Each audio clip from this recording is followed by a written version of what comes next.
Ngayon, tanong ko lang, Hari, sa tingin mo ba kaya ni Sara Duterte magpresidente kung ngayon pa lamang nasasangkot na sa sandamakmak na ninanakaw na pondo at pera ng taong bayan? No way. We are Pilipino. May puso, may isip, may dangal. Ayaw namin sa taong magnanakaw. Okay?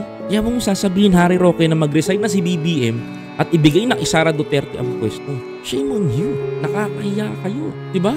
Ibibigay mo kay Sara Duterte na mas malala pa ang credibility na maging Pangulo ng Pilipinas. Ibibigay mo sa isang tao na hindi marunong magpaliwanag sa taong bayan kung saan dinisburse ang pera. Parang ayoko na nga palitan si BBM.